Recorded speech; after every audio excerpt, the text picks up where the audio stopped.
Hello and welcome to this edition of Tips and Tricks.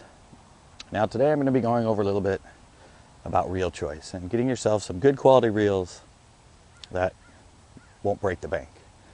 Now, if you're like me, you start out bass fishing, you have a few poles that you use for a lot of different situations. And as you start getting more advanced, you start realizing that you need specific rods for specific techniques and presentations, everything. So suddenly you find yourself with 6, 7, 8 rods, and of course you need reels for all those. Well, I was always more focused on the rod and making sure I had a good quality rod. And yes, I would sort of chintz a lot of times with the reels on them because I didn't have an unlimited budget, and it was about catching bass and making sure that I had a rod. So I would kind of cut back on some of the reels, but it doesn't pay in the end. But over my 30 years, I've learned a good way to get some good reels that'll work in a lot of situations for years, and again, not break the bank.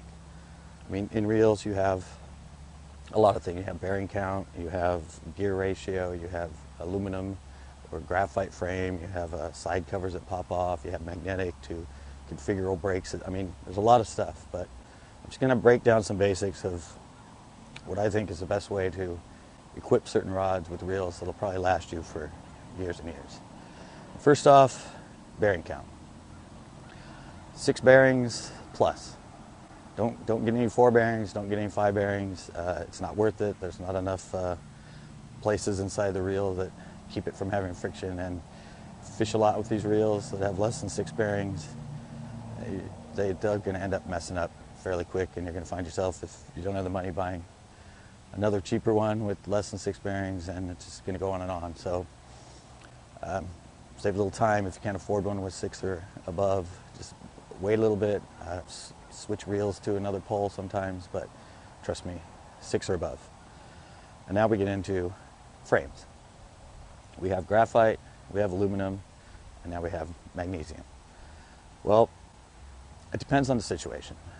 For me, any of my fast techniques, like my high-speed cranking or high-speed rattle trapping, or pretty much anything where I'm moving the reel in when the fish hits, get an aluminum frame. It's much more rigid. It's better at handling the reeling and the sudden stopping of a fish hitting. And then when you get into like worming, jigging, slow swim bait, pretty much anything where the reel is stopped when you get ready to set the hook, a good quality graphite frame will probably last you forever. It's not as much a wear and tear when you're stopped, and there's not the reeling when you set the hook. So, like I said, a good quality 6 bearing plus graphite for those sort of situations is perfect for it. And then another thing with the high speed, anything that you use high speed and like I said, high speed cranking or rattle trap or maybe really fast spinner baits or anything. I said the 6 bearing as a minimum, but make sure you get 10 plus for those reels. I learned this the hard way. I bought some 6 and 7 bearing reels for my high-speed cranking. A Quantum was one, and a Pflueger, and I'm casting maybe 5 casts a minute, and I burned both those reels out in pretty much 6 months. And then I finally wised up and got one with a lot of bearings and paid a little bit more money for it, and that one's lasted me for quite a while now. And then there's gear ratio. There's only a few places that I'm very particular about gear ratio.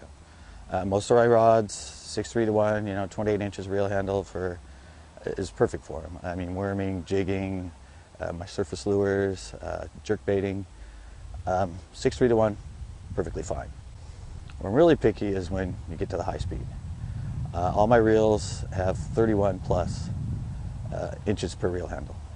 I mean, when I'm cranking as fast as I can, and to be able to just slow down a little bit with a higher ratio can save a lot of wear and tear on your wrists and a lot of wear and tear on your fingers from cranking all the time. So that's one spot where definitely need 7:3 to 1, 7 to 1, something that gives you at least 31 or more inches per reel handle. And also, when I'm flipping, I want something that's got a 7:3 to 1, because I have a habit of flipping with a lot of line out of my hand. And even if I'm not, when I'm there, when I set the hook, I want to get that fish out as quick as possible. So you need a reel that can just bring in as much line as possible. Okay, and another place I'm very particular with, and it's on the opposite end of the scale. It's when I'm fishing a buzzbait or a spinnerbait with heavy blades, or maybe a heavy deep diving crankbait. That's when I want a 4-7 to 1, something with the least amount of reel take up per reel handle. I mean, the one I use now is a 4-7 and only takes in 19 inches. Because these baits with me, it's very much about subtle pressure. Usually those fish don't really smack it and take off. You're reeling in and you just feel a little bit heavier weight than the weight from either your spinnerbait, buzzbait, or crankbait. So it's very important to be very subtle about feeling just that little bit of weight. When you get something that reels really quick, it's kind of like being in a bike and being in a really easy frame going up a gear going up a hill. You don't really feel it. It's nice and easy, it's smooth, and any little bit of steeper hill you can feel it. Where if you're in a heavy gear, it feels heavy the whole time. Same thing with when you're fishing something with a lot of resistance and you have a faster reel. It's just heavy all the time because it's trying to bring in so much line and it's hard to really slow it. But you get one of those little ones and trust me, it's like a hot knife through butter. It's just perfect. So there's some basics. 6 bearings plus, 6-3 gear ratios for the most of it, except in high-speed cranking or something that has a lot of resistance. And I mean, yes, in Dream World, aluminum frames for everything, but they cost more. And like I said, there's certain techniques, the worming and jigging, things where you're not putting that much abuse on them, that a higher bearing graphite frame will last you for years. I hope this helps. Until next time.